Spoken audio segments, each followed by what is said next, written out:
Hello, my friends. I'm so excited to be here with Erin Alarcón. She is the ballet master. And we're going to be talking about for American Midwest Ballet, and we're going to be talking about The Wizard of Oz, one of my favorites. And like you mentioned before we started recording, I last talked to you in 2019. So a lot has happened between now and then. So The Wizard of Oz, talk to me about that. We're really excited to bring it Yeah. back. It premiered in 2019, as you said. Yeah. And so 4 years later, we've got several new dancers. And so I'm so excited to see them step into these new roles and share it again with Omaha audiences. Yeah, I remember that was a big thing, and I was so excited. So with everything, so this is the first in person. Did you do it not in person the last year, or it's just been We did do it in person the last time at the Orpheum Theater. So okay? this year, we're excited to bring it to our Hoff stage, our new Okay, home. We have not performed The Wizard of Oz here at the Hoff Family Arts and Culture Center. So we're excited very, that this stage will get to see the show. very, very exciting. So, what inspired you to choreograph a ballet version of the Wizard of Oz? Because yeah, the choreographer. I mean, talk about first being a choreographer, and then kind of what inspired you. So the choreographer is the person who's in charge of creating all the steps for the ballet. So they help tell the story, tell the narrative to the audience through the steps that they choose. And so I was first inspired when I was about 5 years old. The very first ballet I was ever in was The Wizard of Oz, and I loved it so much. I've always wanted to make my own version. And so I told Erica in 2013, and 6 years later, it finally turned Oh, into a production. And so I'm really just so excited and grateful for her that we are bringing it back this year. so let's talk a little bit about so you had this idea in 2013, and then Yes, it came to fruition in 2019. yes. When did you actually like start on the choreography? Because you might have had the idea, and then I don't know if a few years passed, and then all of a sudden you got the go ahead, because there has to take some time, or that might have already been in your head, and then you're getting people involved in the process. Yes, so it was a slow process. I had to find the music for the ballet, and that happened several times throughout the last, the 6 years it took to create the Mm-hmm. ballet. The very first piece of music that I fell in love with was Dance Macabre by Sanson, and I thought it would make a great poppy scene for these evil poppies in the ballet. And so I first choreographed that, I'd say in 2014. That was the first piece of the Wow. puzzle. And then slowly, as the years went on, more pieces fell into place. That's so, I love learning about the process, because it's not, I mean, there's so many pieces, and there is a timeline that can go from 6 years to 10 years. I mean, there's to get everything then to the actual production where people are sitting in their seats, and the performers are out on stage. I actually find that fascinating. Um, so again, so you talked a little about the music for that one scene. What were the other music? I mean, how did you tap into like that energy of music? I took the backbone for our score from Johann Strauss II, has a Forgotten Cinderella ballet. And so I took that as our backbone to the score for this ballet. Mhm. And then I added onto that. And I wanted each character, the Scarecrow, the Tin Man, and the Lion, to have his own sound. So Scarecrow has a waltz, Tin Man has a march, and then I picked a polka for our lion. And so that having everyone have their own personality helped dictate what music I chose. That was a fun process, also very long. Yeah, I guess again, yeah. Um, and then so I'm just kind of looking down on our talking notes. How did you go about translating each character into dance? That's a whole nother thing. That's a whole other thing. Yes, that was one of the best parts. So our Tin Man actually does some tap dancing. I knew I wanted tap in the show from the beginning, and I thought what an obvious choice to have the Tin Man, who would make all these sounds, actually make the sounds on Yeah. the tapper. And our lion has a little bit more contemporary movement to him. He's got more floor work. And then Scarecrow is a little jazzier. He's got some Bob Fosse in him. I love that. You know, and I kind of, as you're talking to me, I'm going back to, I mean, watching like the original movie in my head, and you kind of can pull that energy, and you can see how those play into these characters in a completely different way. It's just such a fun story. It was great to have it, bring it into the dance world. And Mhm. I'm just so excited for everybody to see the show. Well, let's talk a little bit about before I want to actually get to the specifics of the dates and all that. Yeah. But what is your favorite scene? What's your favorite scene? Mm. I go back and forth. It's like choosing between my children. How could I do that? There's just so many. Poppy's has a special place in my heart because it was the first thing I ever choreographed. But I love there's a trio with Tin Man, Dorothy, and the Scarecrow. They do a fun trio, and that's another favorite of mine. And then I was able to make the gifts that the wizard gives to each of Hmm. these characters into a ballet variation. Wow. And that's another favorite of mine. So we've got three beautiful dancers in the company that dance the gift of wisdom, the gift of courage, and the gift of heart. So those are, I'd say those are my top sections of the ballet. Oh my gosh, I love that. And then last question before we get into the specifics of dates, how do you hope the audience feels when they're watching this?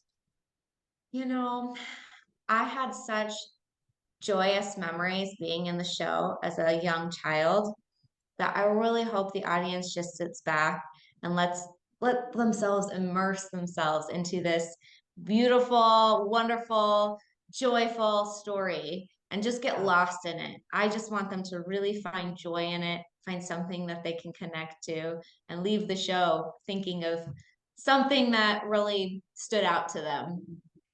Well, and it's such a classic, and I mean, I think so many age groups across the board can have some kind of memory of them seeing it, whether, you know, it's me as watching it as a child, and maybe then, you know, a couple other times. I mean, I get it, just it spans the time Yes.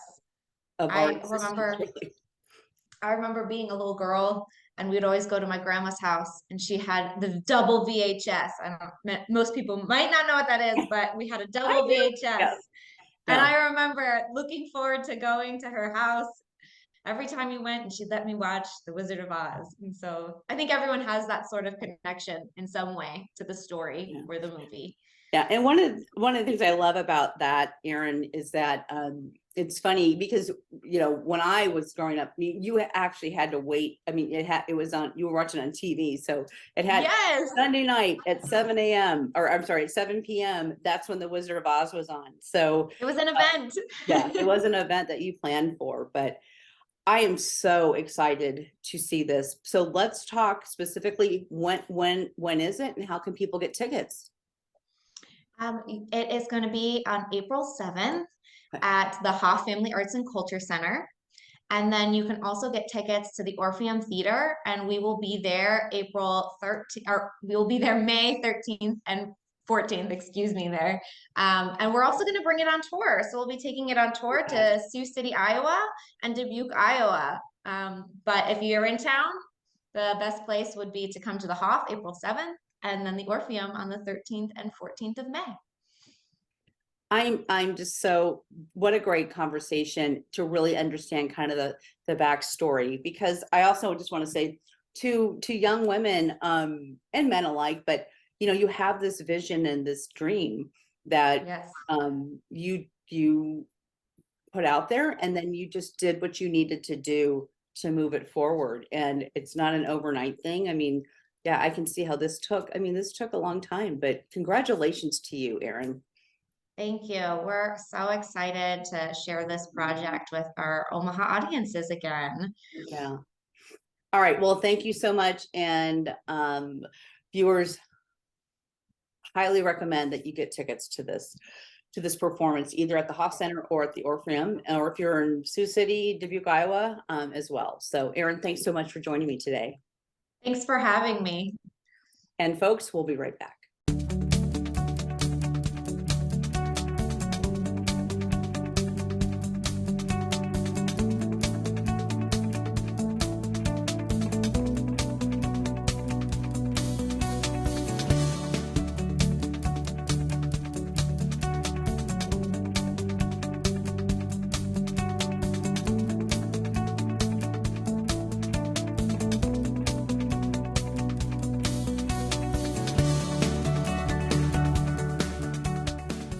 Well, hello, my friends. I'm here with Gina Ponce. She is the president of the Women on a Mission for Change. Gina, thank you so much for joining me today.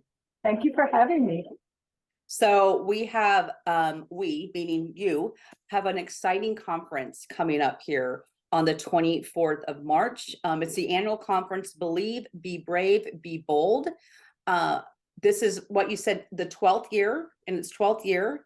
So why don't we just start out and just tell us what is Mission Women on a Mission for Change, and who do you serve? Well, we started this organization about 13 years ago. And my dream was to be able to serve women who couldn't afford to go to the expensive conferences, that were too shy, that were just in that space in their life where they didn't know where to go or how to do it. And so we just decided to create a conference for them. And we chose the pillars of careers, health, life skills, education, and spirituality. And we didn't want the women to break up into rooms. So we decided that we would have it all in one room and bring the speakers to them. So that everybody could get the whole conference. Because sometimes when we go to conferences, we pick these great topics and then we miss out on some other great ones. So this way they get a piece of all of it. And then each year we have a different theme. We try to focus on all the speakers to be some speakers locally, so that after the conference, the women can connect with those speakers after the fact. So we've been having a really great time. The entire conference is planned by volunteers. And some of the volunteers that I have been with me from the beginning. The first year it was a lot, let's talk about what we want to do. And then the second year I decided to make it a 501c3 so that we were able to raise funds and write grants and do things like that. Yeah.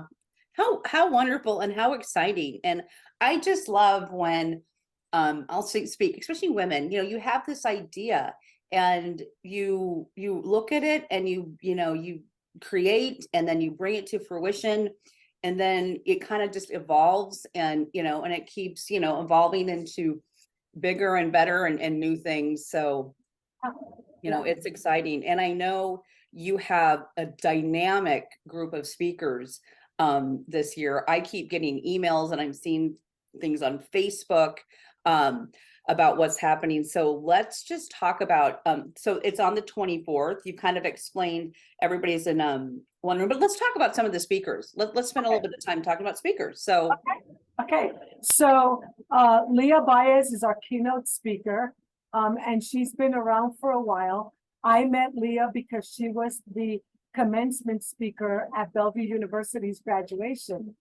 And she left such an impact on the crowd that I decided to kind of sort of follow her. And so I followed her around. I've been to a couple of her presentations. And when we as a committee talked about who we wanted somebody that was really going to tell their story and then tell us how they came from their story to who they are today. So that's how we came to the decision to pick Leah. Monica Wells is a very spiritual person. She is with the Susie Buffett Institute, and she just came very highly recommended. The spiritual component is a very particular component because we take it to a level where it's not offensive. So it's not you know, talking about God or the Bible, or it's just talking about identifying who their higher power is and how do they use that higher power to get to where they want to get to. So Monica came really, really highly recommended. So did Leah. Yeah. So where I'll just kind of, so where you can kind of relate to it regardless of where you land in the journey of whatever you believe in. So cool. Yeah. And sometimes, you know, last year we had a speaker that after she spoke, she sang, and so it became wow. Right. You know, she kind of looked at me because she was like, okay, do you want me to go there? And I was like, you know what, if the spirit moved you and it's moving people in the room, then go for it. You know, I mean, it is what it is. Dejanira Lynn Cook just has a special place in my heart. When she was in Mercy High School, she was a high school student at Mercy. I became her mentor, and I used to teach Spanish in the Upward Bound program at Creighton University, and she was part of that. Yeah. And so we stayed in touch all of these years. She is now a certified mental health therapist, and has grown to become an incredible woman.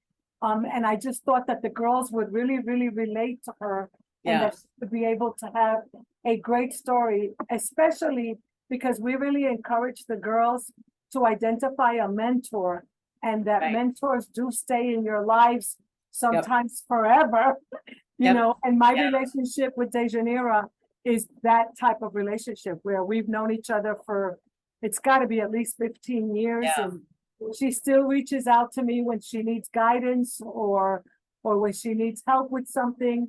And so I decided, you know what, it's time for you to step up to the next level and talk about what you do. So she's really excited. And I will tell you, we've got like a minute or so left. So, so if you just want to mention, because all this stuff is on your website too, and you've got bios, and I also will put the website up on the, you know, along the screen, but I also want to talk about social media because I've been seeing a lot on Facebook, has it been, or so inviting people to like the Facebook page. Yes. Because you can get a ton, you can read about all the speakers on the Facebook page. So I usually put everything on LinkedIn, the Women on a Mission Facebook page, and my personal Facebook page. And Bellevue University also allows me to put stuff on theirs. Because that's who my employer is. And they're very great supporters of what I'm doing with this organization. So we put it out a lot because we want everybody to know about it. Yeah. So let's talk a little bit more about the conference before I let you go, because I'm kind of glancing over here because I'm looking at this beautiful ad. It's breakfast and lunch provided 8:30 to 3 o'clock. You have some great sponsor partners, Bellevue University, OPPD, No More Empty Pots.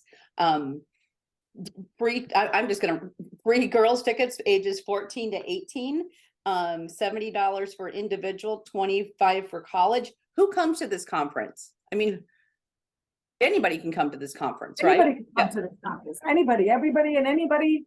As far as the young girls, I reach out to the high schools. And they bring the girls, they pay for it. This year we were blessed by No More Empty Pots, and they sponsored all the high school girls to come. That's awesome. We limited to 50 girls because we're doing a big project with them this year. That's going to take time. So we don't want the crowd to be, you know, too large with the girls. The girls have their own speakers and the women have their own speakers, but throughout the day, they are together in the same room. Okay. So for the keynote and for the spiritual part, they're all together because we want the girls to get to know the women and maybe identify a woman in the room that they can connect with. So it's a very interactive day. Yeah. How exciting, Gina. How exciting. And again, thank you for taking an idea that brings women together and girls together and really makes a difference. So again, March 24th, all the information's on the website, which is womenonamissionomaha.org, and lots of great information is there. So I look forward, I'm sorry, this like flew by. but I look forward to talking to you again, and we'll put the 24th on my calendar. So Absolutely. yeah. All right. Okay. Gina, thank you so much. Thank you. Nice to see you. You too.